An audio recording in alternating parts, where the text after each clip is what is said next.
So wargaming is a technique that's used to analyse situations and to educate people. It's widely used by a variety of governments, militaries and in the corporate sector to help them get a better understanding about their strategic or operational environments. Wargaming can range from very complex mathematically driven computer models through to exercises involving thousands of people through to more policy focused games, and that's the kind of thing that we at IHS have recently started doing internally. Now, war games are something that the aerospace defence and security consultants at IHS have sold to clients for a very long time, going out and in some cases conducting war games for a client's colleagues to help them better understand their environment. What we did recently for the first time was conduct an internal war game or intel policy game where we brought together the expertise of analysts from the aerospace and defence and security side of the business, but also from our economics and country risk teams to help us get a holistic view of the strategic environment.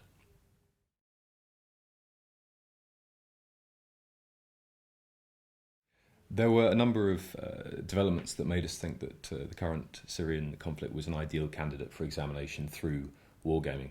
I think the genesis of the idea of conducting an internal IHS wargame came with the Russian intervention in Syria, because that led to a situation in which you had multiple major powers conducting military operations in the same conflict theatre independently of each other, and obviously that was something that has the potential to go wrong and lead to an unwarranted escalation.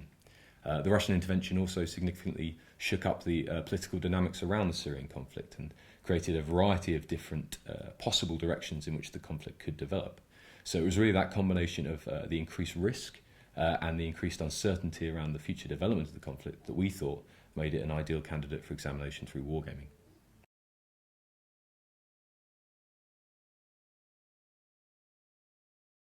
So in practice, what happened was on the day of the game, we brought together maybe 30 country experts and organised them into a number of teams representing the countries that we were interested in examining.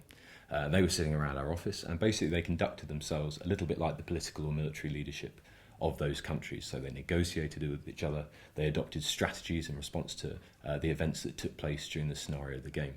Now, to make sure that the scenario remained realistic and credible to those subject matter experts, we also had a control team who was made up of people who conducted many war games over their professional careers, and also subject matter experts as well. So they were there to act as umpires and regulate the development of the game. It was really interesting to be there on the day and see the extent to which these subject matter experts became engaged, to see the intensity of some of the negotiations that were taking place, particularly as the game moved towards its third phase. And of course, all the way through this process, we were recording what was taking place, taking notes, taking observations, and all of that material fed into and will feed into the analysis that took place after the game, and ultimately into any reports that come out of it. So the outcome of the game was actually really interesting for us and the control team who were conducting it.